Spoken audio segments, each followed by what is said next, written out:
He was born and raised in Nashville, and from the beginning, Brandon Miller was all about basketball. It was exciting. I love watching him play basketball in high school, you know, because that's when he was trying to take off on everybody in high school. By his senior year, Miller was a McDonald's All-American and one of the most sought-after recruits in the country.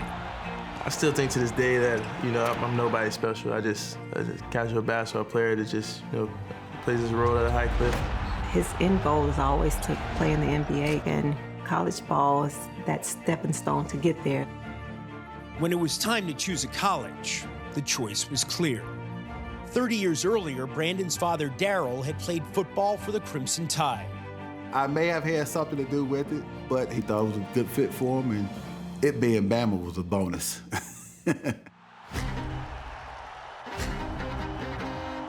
The transition from high school to the SEC was seamless. Brandon, deep three, dead on. Miller, Miller for three, he got it!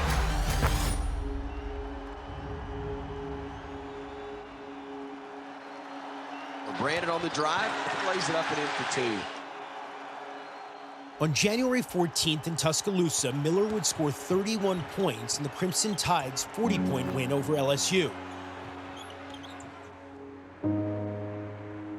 Later that night, everything would change.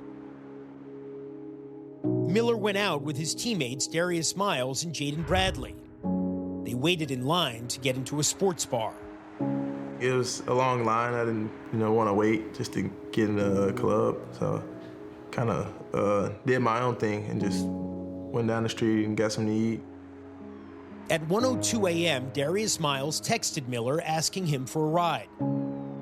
At 1:38, the police say, Miles texted Miller again, asking him to bring him Miles's gun. Within minutes, Miller returned to the area. Police say Miles acknowledged that his friend, Michael Davis, got Miles's gun from the back seat of Miller's car.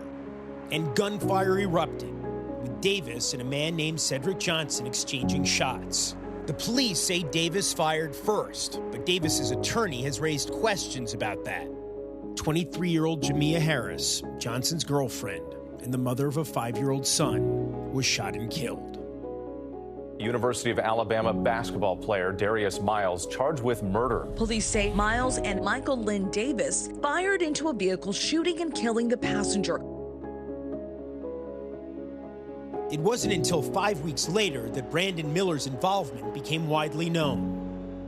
At a preliminary hearing Tuesday, a police detective testified that Miles texted Miller to bring him the gun used to kill Jamia Harris.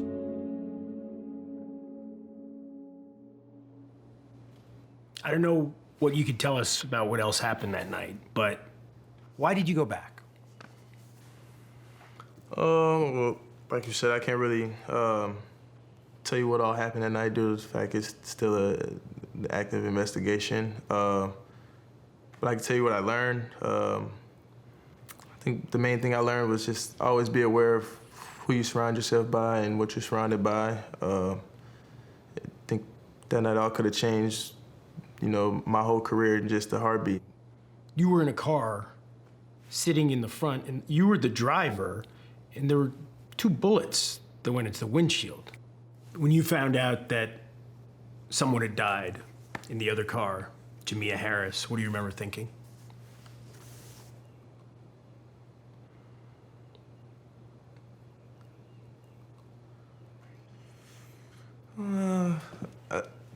It was definitely not a good thing to hear, due to the fact that, you know, I was there at the scene. So kind of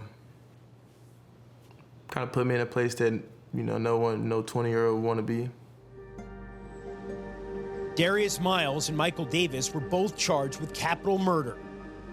Miller's attorney says his client was already returning to pick Miles up when Miles texted him regarding the gun, and that Miller had no knowledge that there was any intent to commit a crime.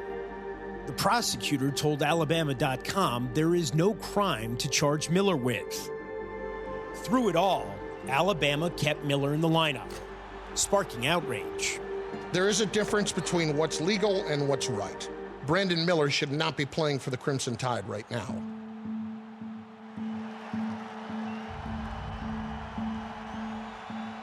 Mentally, Brandon is tough, and I say he blocked it out. The day after the preliminary hearing, you played South Carolina. What do you remember about that game? I think it was just me being doubted in the game. No one wants to hear your child being accused of as being a killer or need to being locked up. It was horrible. It was horrible. Miller takes it strong. Miller steps into a three. Miller with the left hand. Against the Gamecocks, Miller scored 41 points, and Alabama won in overtime.